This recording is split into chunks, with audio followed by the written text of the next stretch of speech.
L'émission dont on parlait, c'est encore mieux cet après-midi. On est sorti à l'extérieur pour souligner les 30 ans.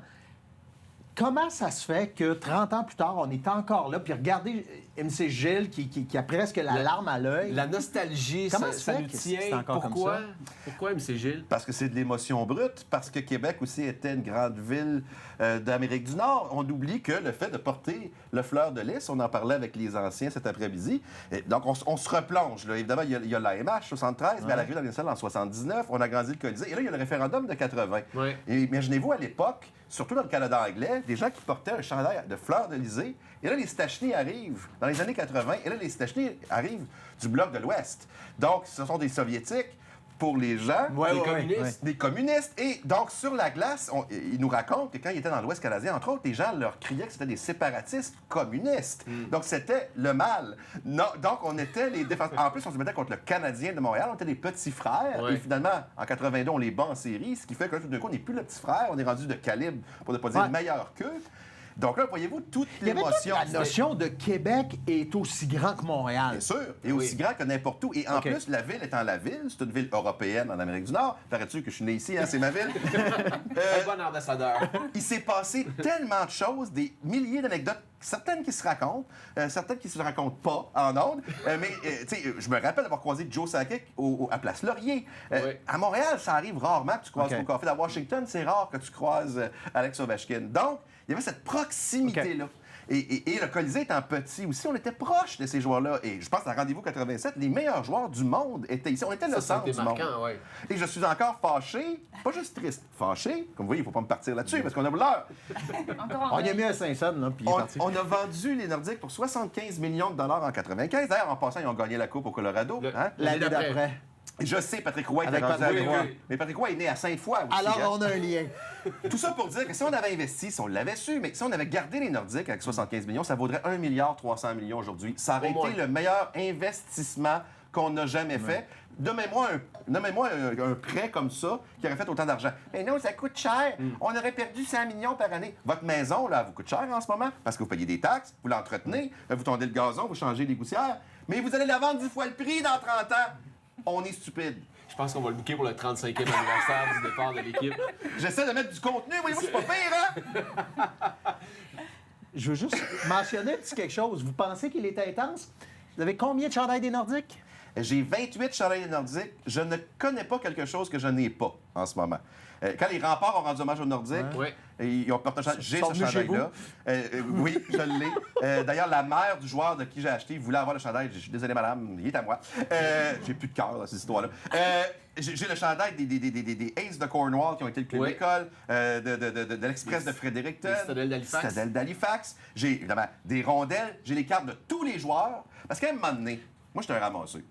Quelqu'un m'appelle, puis il me dit « Mon mari est décédé, j'ai beaucoup de peine. C'est un immense fan des Nordiques. Je peux pas jeter tout ça, ça n'a pas de bon sens. » Ben, je dis « Venez me voir. » Je me suis ramassé avec tout ça chez nous. Donc, chez nous, c'est un musée. J'ai même volé le livre de la Zamboni quand j'ai visité pour Infoman. On a vu ça, oui. Et là, les gens me disent « C'est épouvantable, tu l'as volé. » Ils vont le détruire. Ils vont dire qu'ils l'ont racheté. On peut pas jeter. Il est plus en sécurité. Alain Côté m'a dit qu'il avait encore le chandail qu'il portait lorsqu'il a marqué ce fameux but-là et qu'il y a un humoriste, je dirais pas lequel, je sais qui. a déjà signifié son intérêt de l'acheter. Oui, il y en a deux qui est potentiel. Il y a Guy Nantel qui collectionne tous les chandails, mais lui, il met ça au coffret de sûreté à la banque, ce que je trouve absurde parce qu'il les voit jamais. Il faut les montrer. Et Louis-José Hood, collectionneur de masques de hockey aussi, donc lui, ça serait un des deux. Mais tout ça, c'est parce que ça nous replonge dans ces années-là, ça nous replonge dans cette émotion-là. Évidemment, il y a un lien, je ne veux pas faire de la psychothérapie, là, mais la relation avec le père, entre autres, quand j'étais tout petit, ton père t'amène au hockey. C'est une relation que tu as avec ton père. On vit des émotions en même temps. Et les hommes de cette génération-là, on disait pas beaucoup nos émotions, mais là, on vivait en même temps la même chose. C'est fantastique, cette émission-là. Je viens de comprendre quelque chose. Hein? C'est-tu beau ou c'est pas beau? C'est heureux ou c'est triste? Puis demandez-moi pas si j'aime le Canadien. Est-ce que vous aimez le Canadien? Non, mais on n'a plus d'équipe, nous autres, depuis... on commémore aujourd'hui, hein? Ouais. Ça fait combien de temps, donc? 30 ans? Le Canadien non plus n'a plus d'équipe. Non, ça, c'est sûr. Merci, bonsoir! Mais C'est vrai que la nostalgie, ça vient nous chercher. Ouais. Et aujourd'hui, justement, durant l'émission de radio, c'est encore mieux l'après-midi, on avait invité des auditeurs à venir visiter, venir voir le Colisée une dernière fois avant qu'on le démolisse. On a fait une petite tournée. On a rencontré 2 d'entre eux qui nous ont livré leurs souvenirs et leurs sentiments de faire un dernier tour dans ce mythique aréna.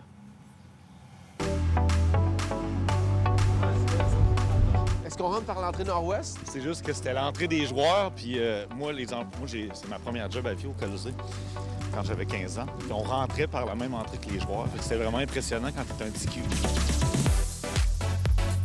Bonjour, monsieur. Bonjour. Bienvenue au Colisée. Vous allez voir l'enceinte.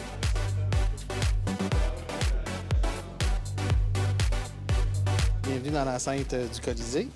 Comme vous pouvez remarquer, les bancs, bien sûr, sont plus là. Ça vous fait quoi de rentrer ici?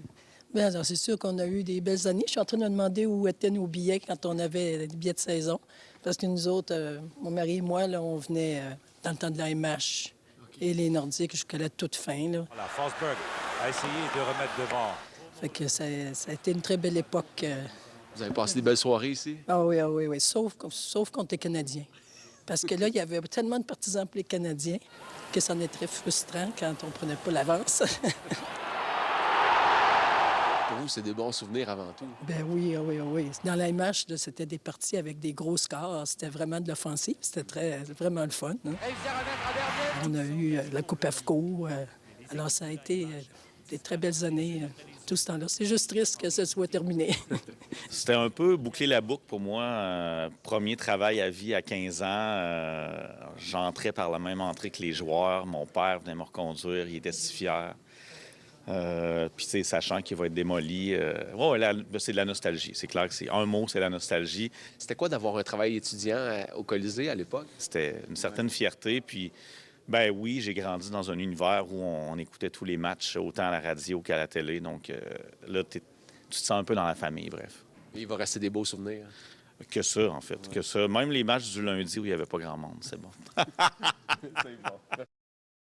Ça a été un beau moment. Ça a été une belle émission de radio, hein? Oui, les gens, là, vous avez été courageux parce que c'était pas chaud, mais c'était magique. Moi, dans ma visite au Colisée, j'avais la chance d'avoir Alain Côté, là. Il y avait comme un toute la visite silence. du Colisée avec Alain? Que oui. Puis, bien sûr, des auditeurs chanceux. Ouais.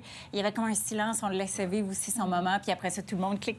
C'est même Marcel La Jeunesse qui avait adapté le jingle du début d'émission avec le clavier et tout. C'était merveilleux. On vient de s'en rendre compte, là, ça nous coule encore dans les veines. Bien sûr. Et moi, oui. La nostalgie, c'est toujours payant. Ben oui, mais c'est spécial, les notes. Oui, c'est venu me chercher, moi aussi. Hein. Je vous montre ça rapidement. C'est mon chandail, mon premier chandail de hockey. Voyons donc. Chandail, il me fait plus. Et la preuve que je l'ai porté, je vais vous montrer ça dans un instant. Ma mère m'avait amené. Ça, c'est beau. Je pense chez Sears.